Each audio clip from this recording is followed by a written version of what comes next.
This is VOA News. I'm David Byrd. President Donald Trump spent part of Thursday trying to put a positive spin on his decision to ban travelers from Europe because of the coronavirus outbreak. But as AP's Sagar Meghani reports, some of what the president has been saying is not true. He says it's another way to keep more virus cases out of the country. If an American's coming back or anybody's coming back, we're testing. We have a tremendous testing setup where people coming in have to be tested. That's not true, nor is his statement that those who return are being forced to self-isolate. It's going to be a pretty strong enforcement of quarantine. Today has seen another big market drop, plus more school and sports league cancellations as fears of the virus spread, though for most people it causes only mild or moderate symptoms, and the vast majority recover. Sagar, Meghani, Washington. For Wall Street, it was its worst day since the so-called Black Monday crash of 1987. We get details from AP's Tim McGuire. The S&P 500 has lost more than a quarter of its value since last month, 9.5% on Thursday alone.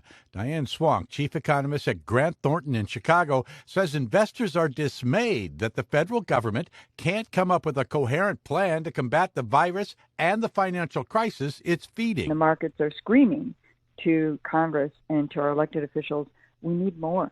We need guidance.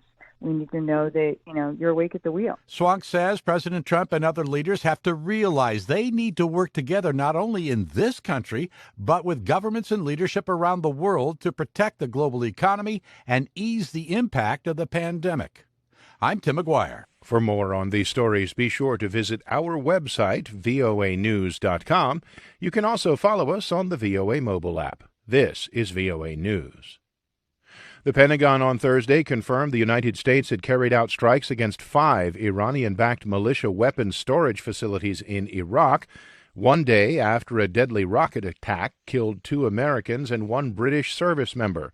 A Pentagon statement said the United States conducted what it called defensive precision strikes against Kataib Hezbollah facilities across Iraq. The statement said these weapons storage facilities included facilities that housed weapons used to target U.S. and coalition troops. The statement continued the strikes were defensive, proportional, and in direct response to the threat posed by Iranian-backed Shia militia groups. Earlier, Defense Secretary Mark Esper had said President Trump had authorized him to take action against those who carried out Wednesday night's attack. 2 candidates running to replace President Donald Trump, former Vice President Joe Biden and Vermont Senator Bernie Sanders, have both criticized the president's response to the coronavirus outbreak in the United States.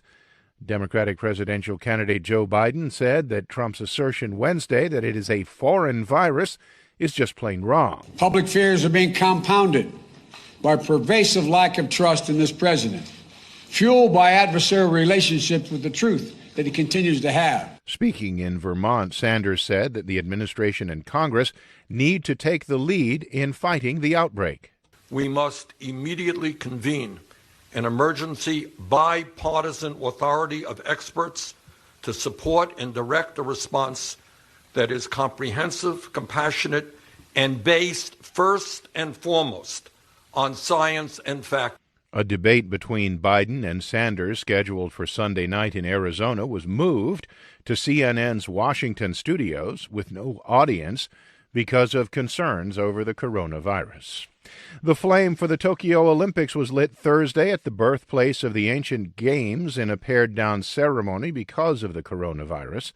International Olympic Committee President Thomas Bach noted the difficult circumstances created by the outbreak, but stressed the IOC's commitment to the success of the Tokyo Games. 19 weeks before the opening ceremony, we are strengthened in this commitment by the many authorities and sports organizations around the world who are taking so many significant measures to contain the spread of the coronavirus. The IOC has stressed the July 24th to August 9th games will go ahead as planned and urged all athletes to continue to prepare for the Olympics.